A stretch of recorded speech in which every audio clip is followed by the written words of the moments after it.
ہر خوشی بھی اللہ کو بتایا کرو جیسے ہر دکھ بتاتے ہو۔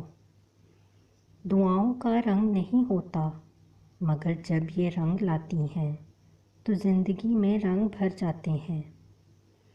جہاں امیدیں دم توڑتی ہیں وہاں سے اللہ کے معجزے شروع ہوتے ہیں۔ عطا کرنے کے طریقے مختلف ہو سکتے ہیں، لیکن میرا رب دعائیں رد نہیں کرتا۔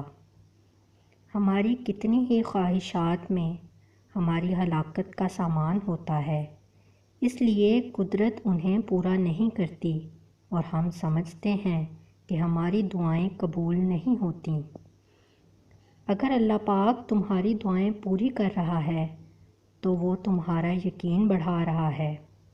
اگر دعائیں پوری کرنے میں دیر کر رہا ہے تو تمہارا صبر بڑھا رہا ہے۔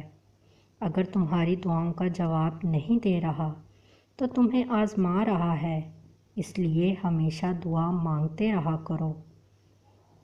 جس دعا نے تمہیں تہجد کی لگن لگا دی ہے، کیسے ممکن ہے کہ وہ دعا رد ہو جائے؟ ہر چیز کا وقت مقرر ہے، ورنہ دعا تو کبھی بھی رد نہیں ہوتی۔ صبر کا دامن ہاتھ سے نہ چھوڑو، ہر کام آسان ہونے سے پہلے مشکل ہوتا ہے۔ ایک نماز میں اگلی نماز کی توفیق مانگنے سے بہتر کوئی دعا نہیں۔ جن لوگوں کی تنہائیاں پاک ہوتی ہیں ان کی دعائیں کبھی رد نہیں ہوتیں۔ زمین والے لاکھ کہیں یہ ممکن نہیں، مگر میں نے اس کے کن سے تقدیریں بدلتی دیکھی ہیں۔ جانتے ہو تمہیں آزمائش میں ڈالنے سے پہلے وہ تمہیں آزمائش سے نکالنے کا وسیلہ بناتا ہے۔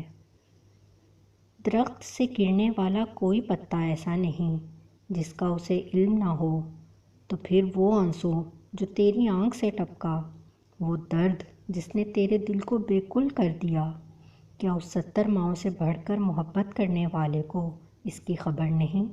اطمینان رکھ، اس کے ہاں دیر ہے اندھیر نہیں۔ انتظار کرنا مشکل نہیں، لیکن اگر انسان کو پتہ ہو کہ اسے انتظار کے بعد وہی ملے گا جس کے لیے اس نے صبر کیا، اور اگر وہ نہ ملے تو بے شک اللہ پاک نے اس سے بھی بہتر چیز کو اس کے لیے چنا ہوگا۔